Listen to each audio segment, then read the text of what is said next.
Hoje podemos começar pelo final do romance Tempo é Dinheiro, da Lionel Shriver. Podemos começar pelas últimas palavras, o último parágrafo do livro, do romance, que diz o seguinte, então. Evidentemente, é óbvio que, logo desde o começo dessa fantasia de escapatória, fantasia de fuga, Shep havia estado ciente, tinha estado consciente, tinha sido consciente de suas insídias, de suas ciladas, dos poços onde se cai. Havia perigos, dificuldades nessa fuga, nessa escapatória, nisso que era visto como uma escapatória pelos outros. Durante anos, as pessoas o avisaram, o alertaram que não havia escapatória. Para os outros não havia fuga. Cada ilha paraíso estava vinculada ao desengano. Toda ilha paradisíaca estava destinada a desiludir, a decepcionar. Esta frase não aparece na tradução brasileira da Vera Ribeiro, mesmo os melhores tradutores às vezes esquecem algumas frases, basta uma ligeira desatenção e nós esquecemos alguma coisa. Então é sempre bom tentar traduzir, retraduzir outra vez, mesmo quando já há traduções, mesmo quando são boas. Ele, então, o Shep, continuando, ele se enfadaria, ele acabaria se entediando, ele acabaria sozinho, ele acabaria por se sentir só, abandonado. Ansiaria pela companhia dos da sua laia, dos que são da sua espécie. Ele descobriria que ele era americano por inteiro, da cabeça aos pés, que nunca conseguiria se assimilar, que nunca conseguiria adoptar os usos e costumes, nunca conseguiria pertencer a nativos que acreditam em voodoo. Ele sentiria falta, sentiria saudade dos filmes, dos restaurantes refinados e da televisão a cabo. De acordo com Beryl, a sua irmã, logo logo ele voltaria correndo para Westchester, cheio de vergonha, todo encabulado. Porque todo esse tempo ele tinha estado tentando afastar, tinha estado tentando se livrar da própria besta bruta, da fera bronca, destinada a se arrastar atrás dele, destinada a enlanguecer atrás dele, para onde quer que ele fugisse, para onde quer que ele escapasse. Ele mesmo. Eles estavam todos cheios de merda. Estavam repletos de bosta, só tinham merda na cabeça. Aquilo era fantástico, aquilo era grandioso. Estas são as palavras com que acaba o romance.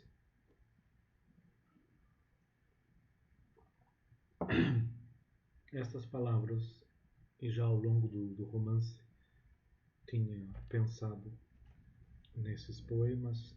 Essas palavras me lembraram dois poemas do poeta Cavafis, que eu gostaria de ler e tentar encontrar algumas relações com o temperamento, a temperatura mental, com o estado anímico, com a disposição interior destas personagens, pelo menos algumas delas.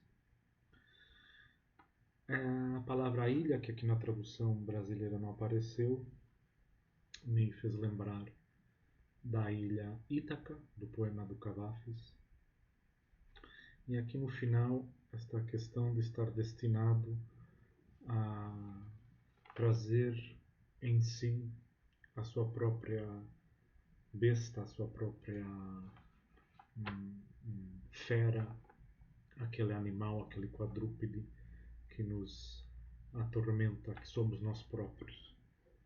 Então estas palavras são ao mesmo tempo uma confrontação final com o que os outros pensam. A Vera Ribeiro traduziu por eles só diziam merda. They were all full of shit. It was great.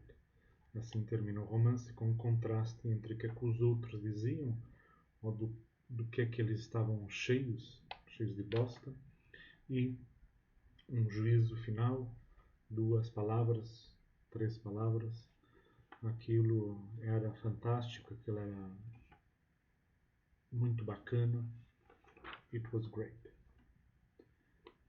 Então, está aqui em causa o poder ou não poder, o conseguir ou não conseguir adaptar-se ao lugar para onde se vai e o que é que está se esperando desse lugar para onde se vai, quer seja uma ilha paradisíaca, quer seja qualquer outro lugar.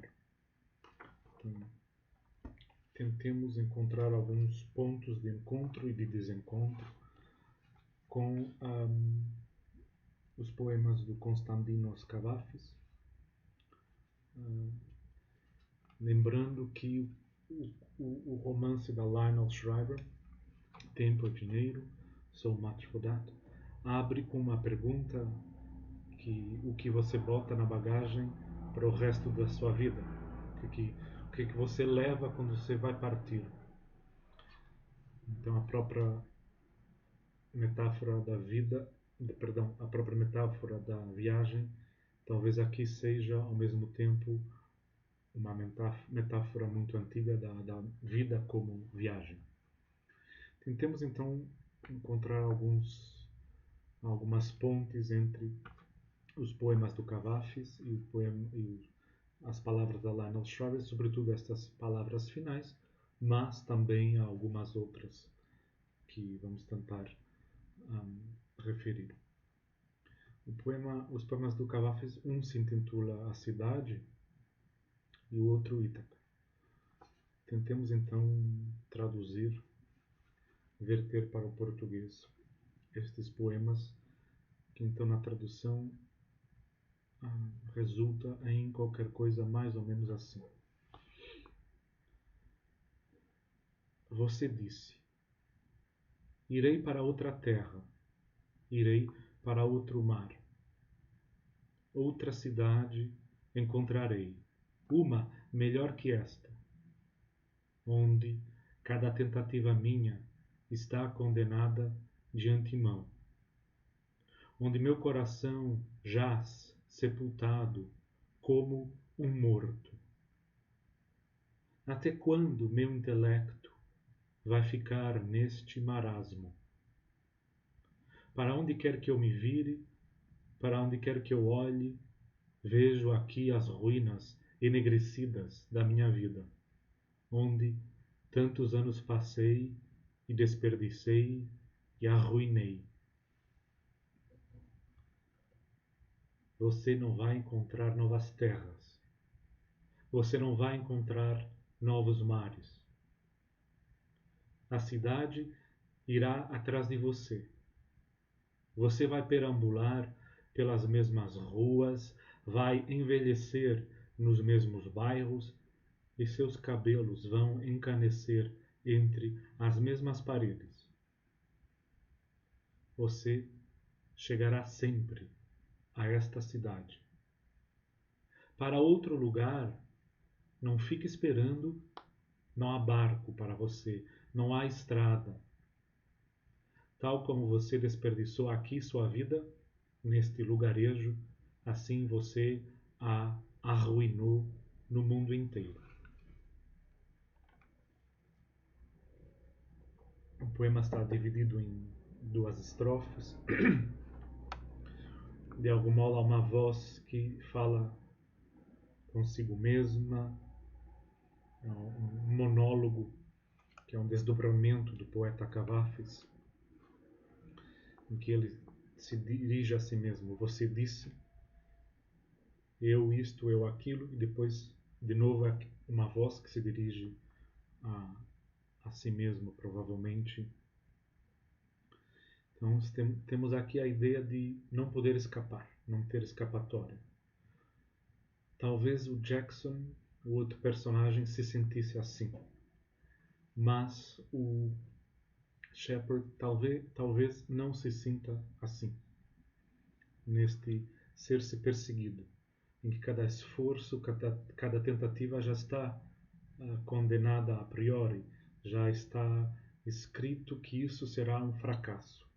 Então há um pouco deste temperamento em alguns momentos destes personagens de Tempo é Dinheiro, em que de algum modo o coração deles jaz amortalhado, como se fossem como se estivessem já mortos em vida, e o poeta se pergunta até quando o meu intelecto, o meu espírito, o meu pensamento, a minha consciência vai ficar neste marasmo, né? Neste declínio. Para onde quer que se olhe, para onde quer que se dirija o olhar, onde quer que os olhos pousem, vê-se ruínas.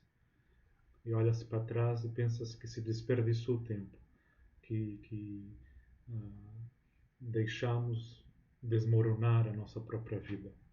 Em alguns momentos, o Shepard olha para trás, e, falando com a mulher dele, e diz que talvez só se arrependa não ter ido embora antes, não ter partido para a sua ilha tão almejada, tão desejada antes. Então esta voz diz, neste jogo de vozes que é sempre o desdobramento poético, que este eu não vai encontrar outras terras, outros mares. É como se já não houvesse descobrimentos possíveis, que sempre a cidade vai atrás de nós para onde quer que nós vamos. Aqui o poeta escreve polis, cidade, mas poderia também dizer-se país, cultura. No final do romance, há aquela pergunta sobre o que é ser americano, o que é ser americano na África. Então, será que o americano que vai se exilar noutro país, neste caso na Tanzânia, em português diz Tanzânia, na Tanzânia, será que ele vai conseguir adaptar-se entre pessoas que praticam macumba, voodoo? Algumas vozes diriam que não, mas o Shepard ainda assim tenta ir atrás da sua ilha. Então a voz aqui no poema, de algum modo, é uma voz sombria, nostálgica, mas sorumbática, que não acredita que haja escapatória. Não fique esperando, não tenha esperanças. Para você, não há navio. Então, para algumas pessoas, há o sentimento de impasse, de não haver estrada, não haver caminhos terrestres ou marítimos possíveis para percorrer. Então, algumas pessoas, de algum modo, seja num lugarejo, seja no mundo inteiro, podem sentir que estão desperdiçando a sua própria vida, que estão arruinando o seu próprio tempo. O Cavafis é um poeta ao mesmo tempo desejoso e nostálgico. Talvez haja sempre algo de nostalgia no desejo, em que há sempre uma configuração entre erótica e declínio. Então, uma interrogação, tanto no romance quanto neste poema, sobre o que é viajar. Se viaja para chegar, ou se de algum modo, por vezes, se viaja por viajar, digamos, sem alvo, sem meta, sem destino a priori, digamos, uma viagem inconforme a fins, inadequada em relação a qualquer destino. Mas então o que será viajar por viajar? Por que se vai? Por que se parte? Por que se vai embora? Uma possibilidade de resposta é que se viaja para preservar uma certa sanidade, que não é só física, que não é exatamente física, mas também, de algum modo, uma sanidade sobretudo mental, espiritual, uma saúde do pensamento, um esforço de continuar em movimento. Então, há talvez na viagem uma fronteira difícil de traçar entre a angústia psicológica e a inquietação intelectual. Como é que as duas coisas se relacionam? Até que ponto é que o movimento, a inquietação, não estar quieto do intelecto, do espírito, pode, na viagem, na inspiração do movimento da viagem, ser um remédio, uma terapia para a angústia da alma, para o poço profundo dentro de nós mesmos, onde nós próprios caímos. Então, de algum modo, a viagem ajuda a descobrir, a abrir caminhos, que é uma descoberta ou até uma invenção de perspectivas. Confrontar-se com outros modos de ver que implicam confrontar-se com o nosso próprio modo de ver, as coisas de viver. A parte de ir embora é descobrir, como o próprio Shepard diz no romance antes. Então, viajar, às vezes, pode ser uma viagem com retorno ou sem retorno, um exílio, um desterro mais ou menos triste, mais ou menos feliz. Sentido esse exílio, esse desterro como uma condenação ou como um cumprimento de uma promessa.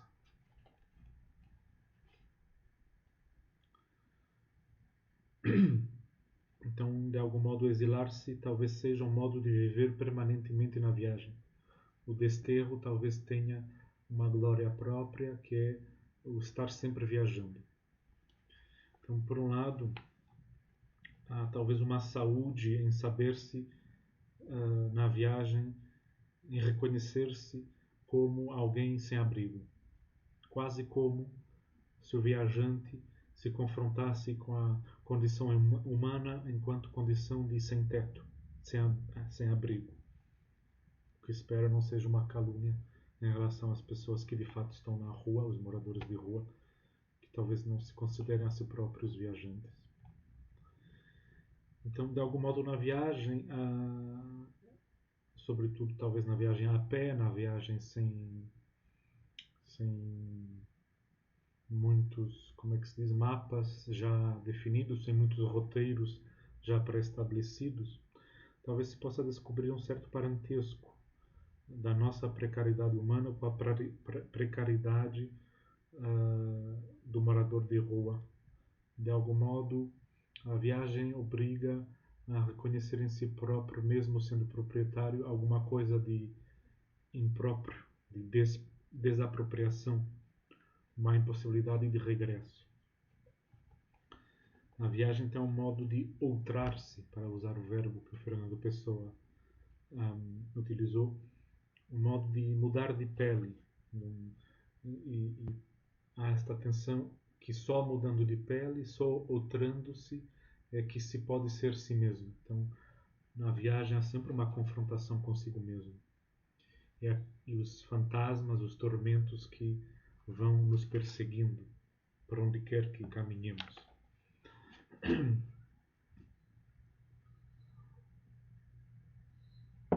Numa palestra, o investigador Boris Cyrulnik toca um ponto interessante, muitos pontos, na palestra que se chama Pourquoi dire non?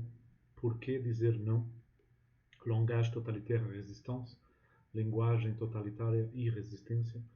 Ele, falando de outros investigadores, ele toca o ponto de, em algum momento na Idade Média, indivíduos errantes ou até famílias errantes em casos, por exemplo, de peste, isso era considerado como a pior das loucuras. Então, em caso de crises, às vezes as pessoas simplesmente vão embora, partem. Começam a caminhar, seja individualmente, seja em grupos, e vivem de um modo, digamos, errante. Tornam-se vagabundos. Por exemplo, também num caso literário, que é testemunho de situações reais, num romance da Aminata Forna, The Memory of Love, Memória do Amor, Lembranças de Amor, há uma mulher que parte, que vai embora, que simplesmente começa a ir embora. E vê-se que aquilo está associado a traumatismos de guerra, a transtornos que têm que ser cuidados. Então, às vezes, há um ir embora que tem a ver com não aguentar, mas estar onde se está. Mas, ao mesmo tempo, será que simplesmente ir caminhando por aí afora consegue ser sempre um remédio? Poderíamos pensar no poeta Hölderlin, que vai a pé e depois cai na loucura. Até que ponto então é que a viagem salva de si próprio? Ou até que ponto é que aquilo que carregamos em nós mesmos nos acompanha? Acho que aqui este poema A Cidade do Cavafis nos confronta muito com estas coisas. E a resposta em relação a este você é que talvez não haja saída, não há escapatória. Mas esse não é o único poema do Cavafis sobre a viagem, há outros. Talvez o seu poema mais conhecido, Ítaca, obviamente referindo-se à antiga Ítaca. E poderíamos até fazer o contraste com o Ulisses do Joyce, e que ele espera ao retornar a casa depois do périplo de um dia. A um momento dado, então, o Shepherd diz que ele já não pode mais viver sem a Terra Prometida. Ele já não consegue mais continuar. E que viver sem essa orientação, sem esse destino para uma Terra Prometida, sem isso ele não consegue mais aguentar a vida. Então, há uma tensão sempre, talvez em toda a literatura, seja nos poemas, seja nos romances, na civilização ocidental, pelo menos, entre a figura de ir embora sem regresso, uma figura, digamos, abraâmica, que simplesmente obedece ao mandamento divino, Lech Lecha, de parte, vai embora, e de procurar, vai para aquela terra que eu te indicarei. Ou, no outro ponto, esta tensão com Ulisses, que no Odisseus, que no seu périplo volta ao ponto de chegada. Será que há um regresso possível ou todo regresso é sempre imaginário? Será que voltar é sempre virar-se e ir em frente? O T.S. Eliot pergunta-se, no momento ele disse que todo começo é um fim, que todo fim é um começo, e que talvez o fim de toda a exploração seja chegar ao lugar de onde se partiu e ver aquele lugar pela primeira vez. Será então que quem parte e depois regressa consegue olhar para de onde partiu como se fosse a primeira vez que estivesse olhando? Ponto de interrogação. Então podemos tentar então ver este outro poema do Cavafis, ouvir, que em tradução, vejamos, resulta mais ou menos assim. Ítaca. Quando você partir para Ítaca, peça que a estrada seja longa, plena de peripécias, plena de conhecimentos. os lestrigões e os ciclopes, o furioso Poseidon, não tema. Você não encontrará nunca esses seres em seu caminho, se elevado for seu pensamento, se emoções raras tocarem seu espírito e seu corpo. Nem lestrigões, nem ciclopes, e tampouco o feroz Poseidon você encontrará, a não ser que você os traga em sua alma, a não ser que sua alma os erga na sua frente. Peça que a estrada seja longa, que haja muitas manhãs estivais em que você chegue com que gozo, com que alegria a portos nunca antes vistos. Que você se detenha nas feitorias fenícias e adquira as refinadas mercadorias, madrepérola e coral, âmbar e ébano, e perfumes prazerosos de toda espécie, tantos perfumes prazerosos quanto possa. Que você visite muitas cidades do Egito e aprenda muitas coisas, aprenda com os letrados. Tenha sempre Ítaca em sua mente. Chegar lá é o seu destino, mas não apresse nunca a sua viagem. Melhor que dure muitos anos. E quando você for velho, lance âncora na ilha, rico com tudo o que obteve no caminho, sem esperar que Ítaca lhe dê riquezas. Ítaca lhe deu a beleza da viagem. Sem ela você não se teria posto a caminho, mas ela nada mais tem para lhe oferecer. Mesmo se achar que ela é pobre, ela não o enganou. Sábio como você se tornou com tanta experiência, você agora saberá o que as Ítacas significam.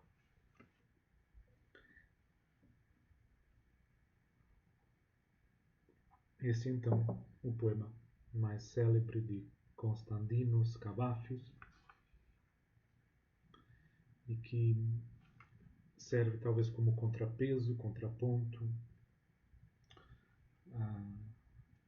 por vezes mais equilibrado, por vezes mais desequilibrado em relação ao poema A Cidade. Então talvez a Pemba, o lugar na costa do Zanzibar, para onde o personagem de Tempo é Dinheiro, Shepard, quer ir, tem alguma coisa a ver com esta disposição anímica de Ulisses imaginado não só por Homero, seja quem for Homero, seja o Ulisses imaginado por Cavafis, por outras, por Dante, muitas outras pessoas, James Joyce e outros. Então, o que é que significa ter essa ilha para onde se quer ir ou para onde se quer voltar e poder ou não poder viver sem isso? Será que conseguimos viver sem isso, sem um anseio de um futuro possível noutro lugar? E quando se chega lá, será que vai se achar esse lugar afinal pobre? E o que contava então não era tanto o destino, mas a própria viagem? Será que podemos aprender isso? Talvez viajar às vezes distraia, não ensine nada. Sobretudo quando se confunde viajar com turismo, com o turismo de massas, a distração, a diversão. O que é que se aprende então nas muitas cidades do Egito ou de outros lugares? E o que é isto de aprender, aprender muitas coisas, aprender e aprender com os doutos, Conseguimos ter sempre Ítaca em nossa mente? Queremos chegar lá velhos? Ou será que queremos chegar lá ainda jovens e com força, com energia? Será que Ítaca então é só uma espécie de aposentadoria onde vamos definhar?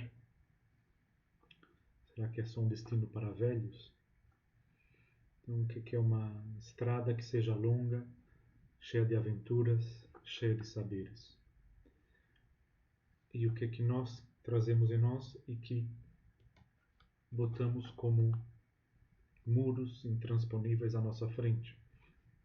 Essas figuras míticas de que fala Cavafis, que são as coisas que nós trazemos em nós. Então, trazemos em nós, na nossa alma, os nossos mitos, as nossas figuras tenebrosas, e isso pode se tornar uma espécie de muralha intransponível, tal como no poema anterior, A Cidade. Então, este momento sensual, sempre presente no Cavafis, ou quase sempre, perfumes prazerosos de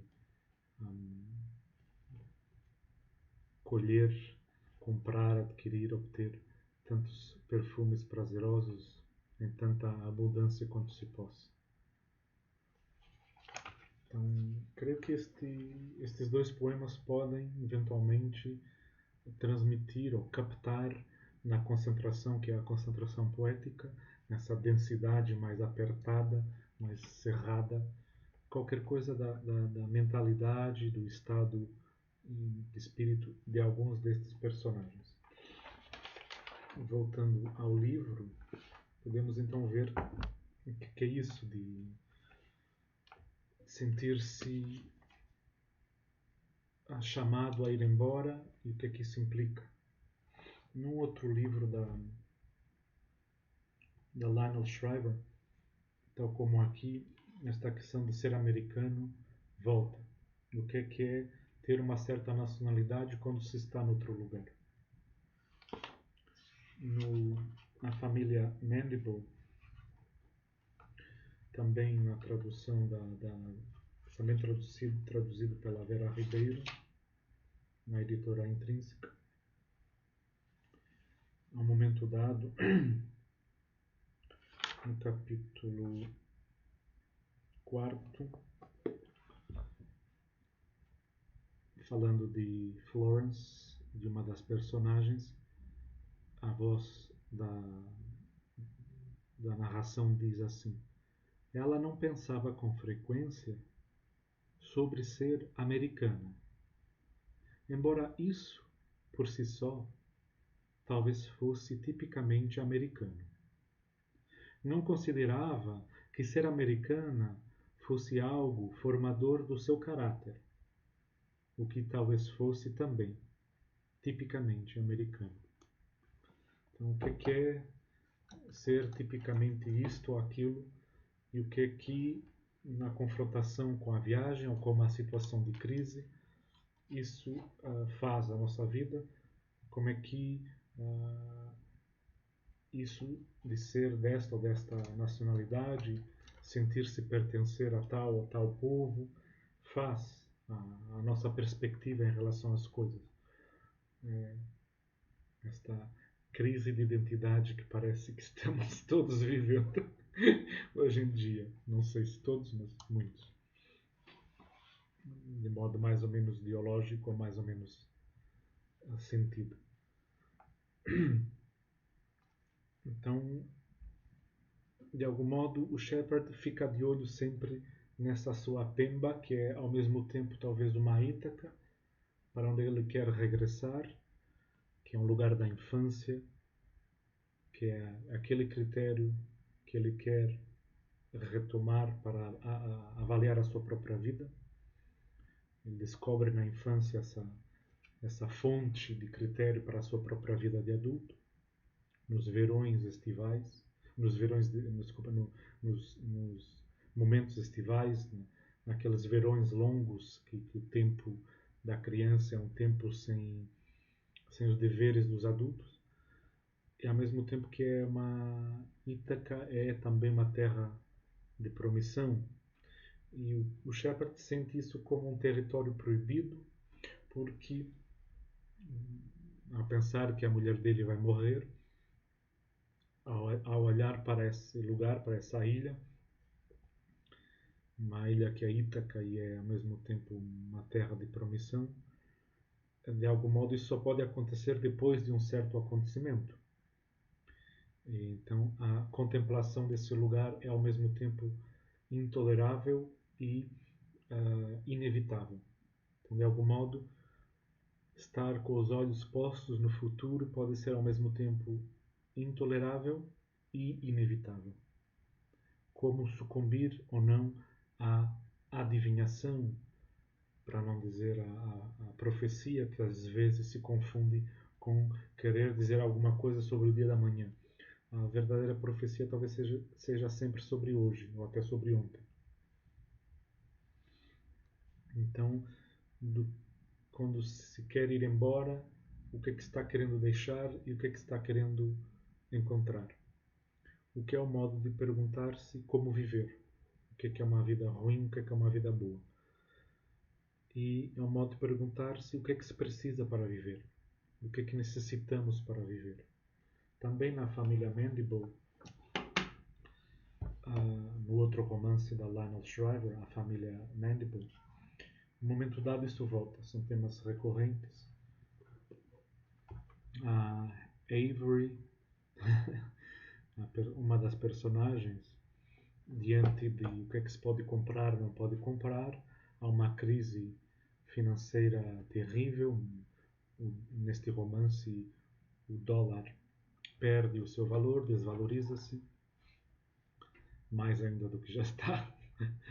E então as pessoas começam a se perguntar o que é que podem ainda comprar ou não quando há uma grande quebra no valor da moeda.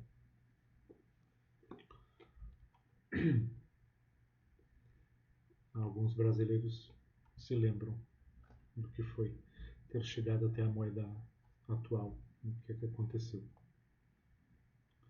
Quando há períodos de inflação muito grandes, por exemplo. Então, o cardápio, ela diz, ela creio que está falando com o marido dela, estão convidando alguém para jantar lá em casa deles, e ela diz ao marido que o cardápio não tem nada de pretensioso, nada de muito rebuscado, refinado, na medida em que talvez seja um gasto inútil de dinheiro no meio de uma crise fazer um jantar de luxo. E isso não era totalmente verdade, diz o narrador. Avery tinha seus padrões. As pessoas achavam que já não dava mais para comprar atum, mas era possível sim, bastava pagar o preço. O problema é quando já não se tem como pagar o preço das coisas.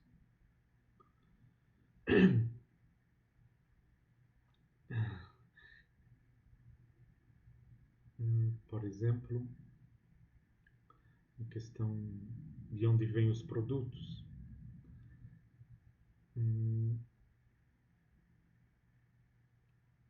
As coisas que o romance se passa no futuro e as coisas que vinham, por exemplo, da Europa tinham preços exorbitantes. E o rapaz que trabalhava na loja e empilhava esses produtos com ar reverente no corredor de frutas e legumes disse que os carregamentos vindos da Europa tinham preços tão extorsivos que talvez a loja parasse de estocar esses produtos cítricos, por exemplo, os limões, de uma vez por todas. O pior de tudo era que, como a maioria dos cozinheiros de sua geração, Avery listava as necessidades primárias da vida na ordem seguinte: água potável, abrigo, roupa e azeite extra virgem, de preferência prensado no Chipre. Então, o humor da Shriver volta à tona aqui, reaparece, nunca se vai embora. Então, do que é que se precisa para viver? Esta pergunta está sempre voltando, tanto aqui na família Mandible quanto em Tempo é Dinheiro.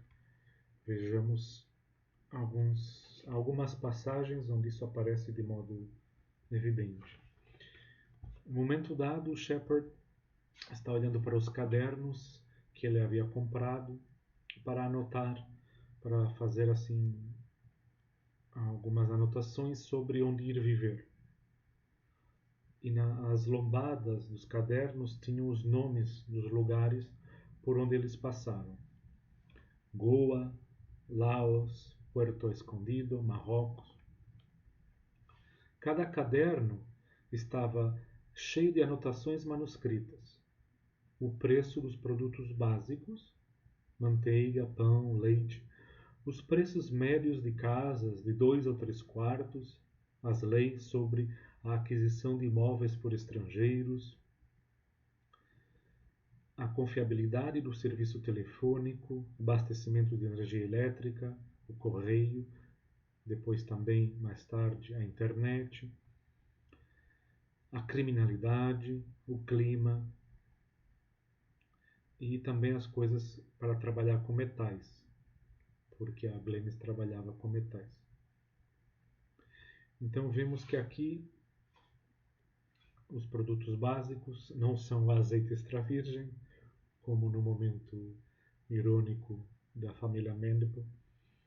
Temos o que é que precisamos para viver. O que é que se olha quando se vai para uma terra prometida? O que é que se está procurando? Manteiga, pão, leite. O preço das casas. Quais as leis? Telefone, a eletricidade, os correios, a criminalidade, o clima. Então temos aqui coisas muito básicas, ou essenciais, ou fundamentais, não sei, em que as pessoas pensam quando estão e quando partem para outro lugar. Comida, casa, eletricidade, comunicações como correio e internet, criminalidade, clima.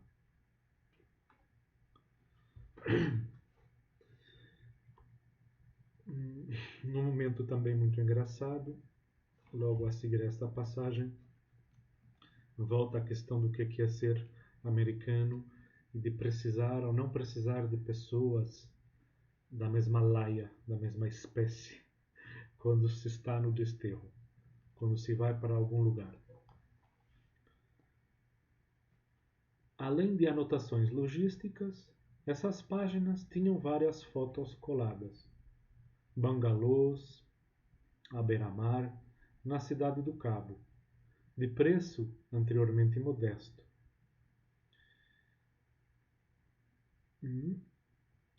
Lugares do Vietnã, e havia também endereços de amigos recentes, em geral, membros das pequenas comunidades de língua inglesa dos expatriados britânicos e norte-americanos que, desde o início, eles haviam concordado que seriam necessários. Shep e Glennis, assim dizia o catecismo, eram aventureiros, mas realistas. Eles ansiariam pela companhia dos seus. Então, quando se parte para algum lugar, será que ansiamos, temos anseios pela companhia das pessoas da nação ou das nações às quais pertencemos? Ou será que às vezes podemos procurar um desterro sem conterrâneos? Pessoas quando emigram ficam, digamos, entre a sua própria comunidade de origem. É um fenômeno muito recorrente. Depois esta questão volta. Lá nesse lugar, em Pemba, em sua maioria, os habitantes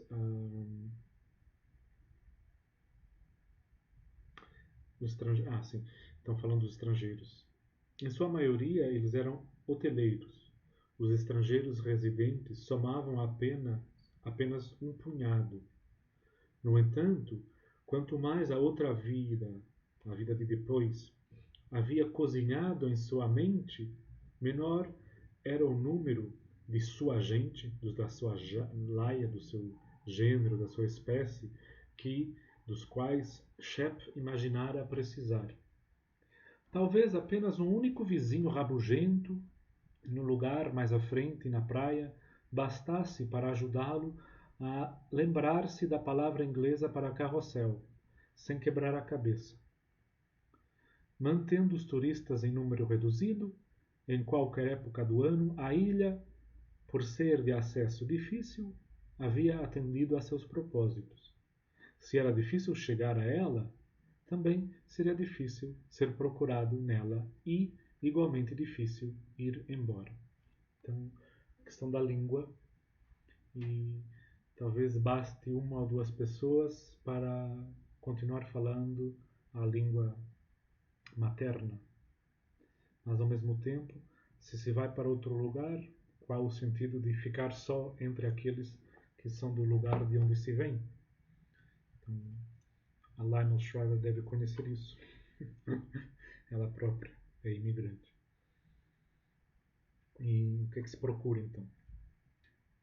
Quais as ilusões que temos ou não temos em relação às nossas ilhas paradisíacas, às nossas terras prometidas? O Shepard foi dar uma olhada na internet para ver imagens de Pemba, da ilha para onde ele quer ir.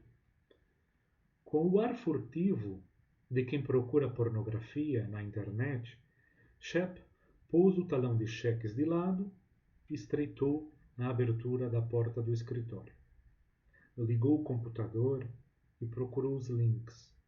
A tela azulou-se com uma água que parecia limpa.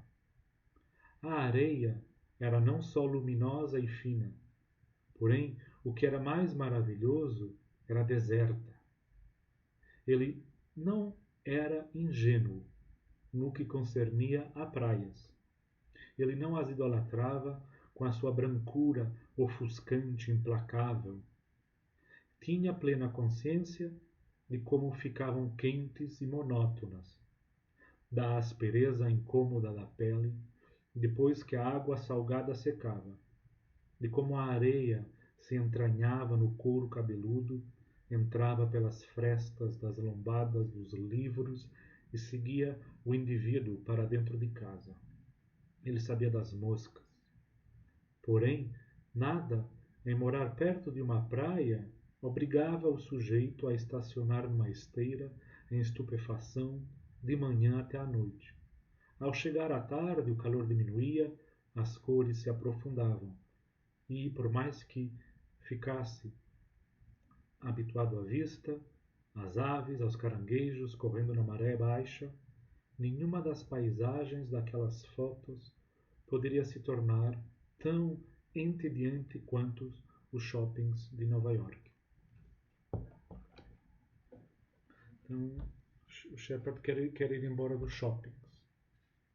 Alguns países continuam se construindo em algumas cidades shoppings e mais shoppings. Então, de algum modo, Shepard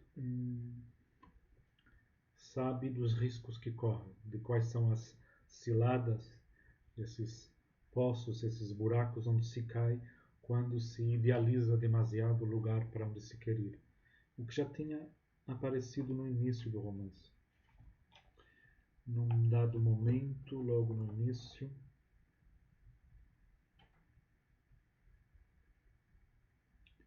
ele fala acerca de ir embora e de não estar muito iludido em relação a isso.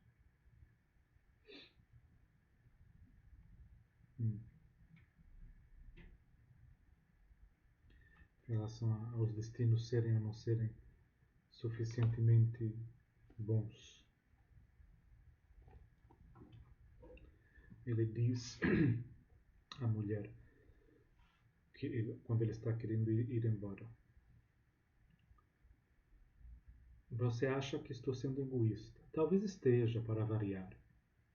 Isto não tem a ver só com dinheiro, tem a ver com a minha alma. Você vai dizer, como você já disse, que não será o que eu espero. aceito isso. Não é como se eu alimentasse uma ideia falsa sobre me instalar de vez na praia. Sei que o sol acaba cansando e que existem moscas. Mas uma coisa eu posso lhe dizer: eu planejo ter 8 horas de sono. Sei que parece pouco, mas não é. Então, ele sabe que o sol também cansa, que o sol queima, que as praias não são só paraíso.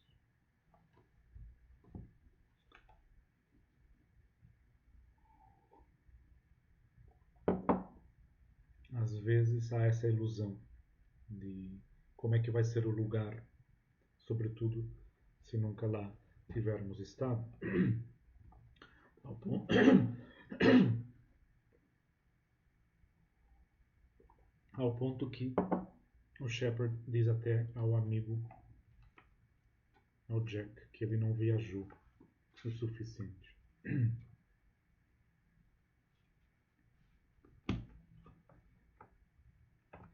Ele considera-se rico, pelo menos o suficiente para pagar o tratamento da mulher. Vamos ver que isso não é bem assim. E ele diz o Shepard diz ao Jackson: você não viajou o suficiente. O que é então viajar o suficiente? E do que é que se está à espera? O que é que se está procurando quando se viaja? O que é que significa viajar o suficiente? O que é que faz a nossa vida o que se viu no estrangeiro? O que é que isso faz a nossa vida? Ver condições de vida diferentes das nossas.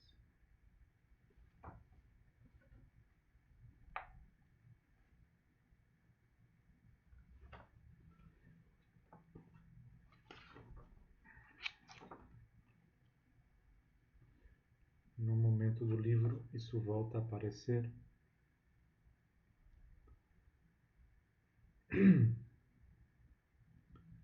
E o Jackson falando, e o Shepard falando com o Jackson, e a seguinte fala: além disso, eu vi, além disso, umas coisas que eu vi naqueles países realmente miseráveis que a Glennis e eu visitamos, para os quais viajamos. Bueiros a céu aberto, feridas purulentas, criancinhas ficando cegas por causa de parasitas na água. Aquilo não faz pensar que haja ninguém no controle, ou, pelo menos, ninguém que preste. Então, aqui ninguém é uma relação com Deus. Então a viagem pode até fazer não um encontro religioso, mas uma descrença, não só que haja alguém que governe, que preste, mas também uma descrença total em termos religiosos, teológicos. Então, viajar também, quando se vê muita miséria, as teodiceias ficam muito perturbadas, talvez sejam impossíveis.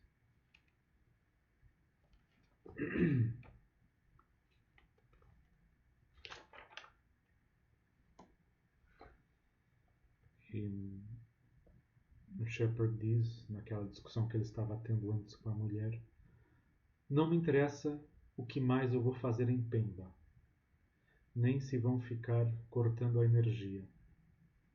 Porque se eu recuar agora, sabe, eu sei que no fundo do coração que nunca iremos embora de verdade. E sem ter uma terra prometida pela qual esperar, eu já não posso mais continuar.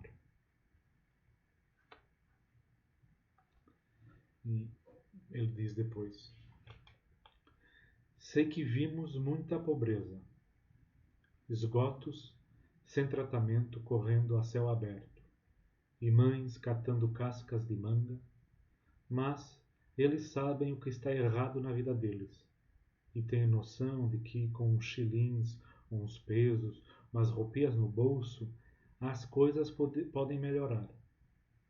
há algo de especialmente terrível em ouvir repetidas vezes que a gente leva a vida mais maravilhosa do mundo e que não há nada melhor que isso e continua a ser uma merda.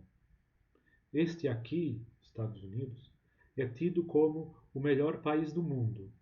Mas o Jack tem razão, isso é um engodo. Devo ter umas 40 senhas diferentes para contas de banco, telefone, cartões de crédito, internet e mais uns 40 números de contas diferentes. E você soma isso tudo e isso é a nossa vida. E é tudo feio. Fisicamente feio. Os hipermercados, as lojas, tudo de plástico e metal cromado com cores berrantes que não combinam e todo mundo com pressa para fazer o quê? Então, vemos aqui uma descrição talvez terrível dos Estados Unidos, pelo menos pouco lisonjeadora. A noite está caindo. Espero que ainda haja luz. Então vemos aqui esta dificuldade em que se está e a dificuldade que está, por exemplo, a mulher do Shepard, da Glennis, para entender a Ítaca dele, a terra prometida dele. A Glennis não entende Pemba, não entende o que é isso, esse anseio de querer ir embora.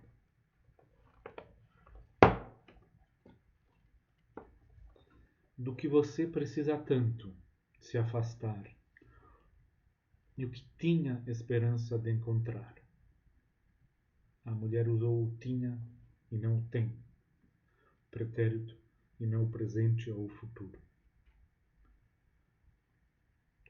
Para sua surpresa, Shep reagiu mal ao uso que Glenn fez do pretérito, já que os dois haviam falado disso até enjoar. Ele lutou contra sua irritação por ser inconcebível que ela ainda não entendesse.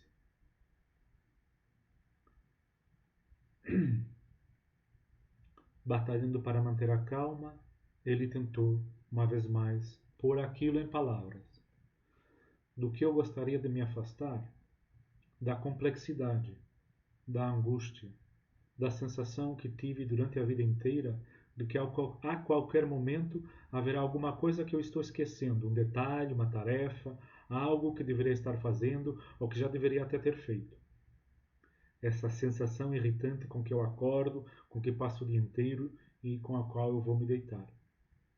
Quando eu era criança, tinha o hábito de chegar da escola nas tardes de sexta-feira e fazer imediatamente os deveres. Assim, na manhã de sábado, eu acordava com a sensação maravilhosa, sensação livre, franca, de alívio, de possibilidade, de tranquilidade, a sensação que não tinha nada que eu tivesse que fazer. Aquelas manhãs de sábado eram um gosto de uma verdadeira liberdade que poucas vezes, quase nunca experimentei enquanto adulto.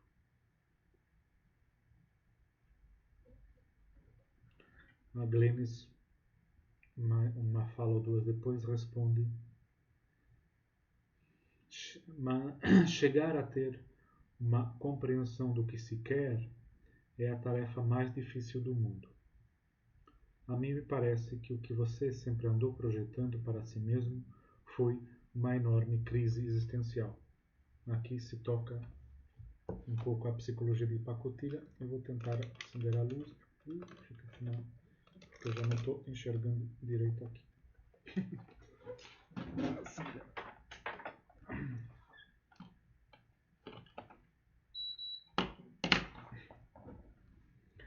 Então,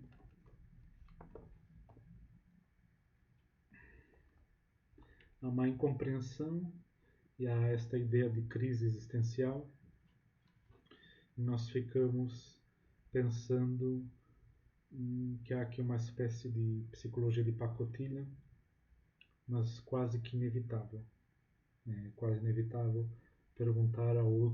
perguntar-se se o outro está em crise, o que é isso de crise existencial. Não é só a linguagem freudiana que passou para o vocabulário corrente, falamos de inconsciente, de lapso e outras coisas sem sabermos o que estamos dizendo. mas também a linguagem, digamos, do existencialismo passou muito para muitas maneiras de falar, e não só em pessoas cultas. Shep nunca havia entendido muito bem essa palavra, existencial. Shep então diz: talvez isso confirme que não há nada que eu queira realmente, especialmente. E aí, o que? Você ia ficar deitado, cochilando? Diz a mulher dele. Acredite, isso não faz o sujeito se entusiasmar.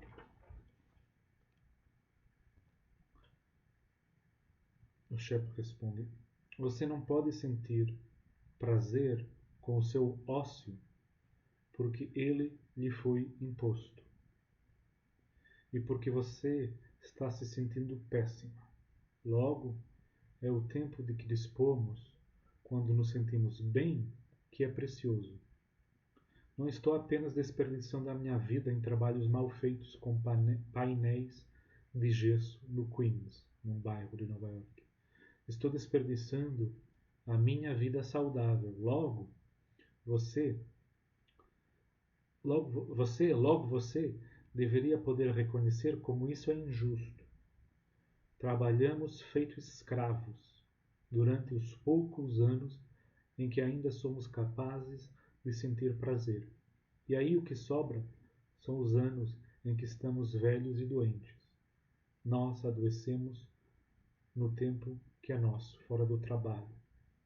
Só temos ócio quando ele pesa sobre nós, quando nos é inútil, quando já não é uma oportunidade, mas sim um fardo.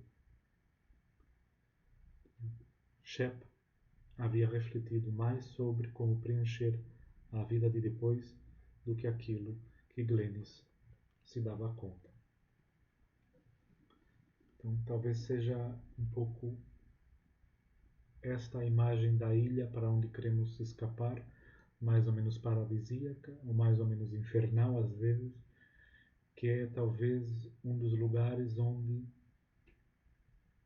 o tempo que não é o tempo de trabalho não seja só um tempo em que se descansa para voltar a trabalhar. Então esse ócio é imposto. Em vez de recolhimento, se torna só distração, diversão e entretenimento. Então, estamos numa cultura em que o lazer, o ócio, são já não possibilidades de ter um tempo despejado, um horizonte despojado de seus fardos, mas simplesmente simplesmente, não sei se é simples, a coisa é complexa, mas é um tempo em que se recarrega baterias, como se diz, para voltar a ir para trabalhos para onde não queremos ir, e se faz isso para sobreviver. Então, em que a miséria afeta a nossa vida quando estamos sujeitos a ter que trabalhar para comer? E o que é querer ir embora disso? Estas perguntas sempre voltam. Em que nossa vida econômica afeta a nossa vida moral? No romance A Família Mandible, esse vínculo é muito visível, ou essa inquietação, em que ter à nossa disposição mais ou menos recursos materiais faz ou não de nós mais ou menos seres humanos, melhores ou piores seres humanos. E para onde é que nós queremos escapar? Então creio que em relação às últimas palavras do romance, podemos então, em confrontação com Cavafis e com estas outras passagens, pensar acerca destes assuntos e tentar ver se encontramos algumas respostas.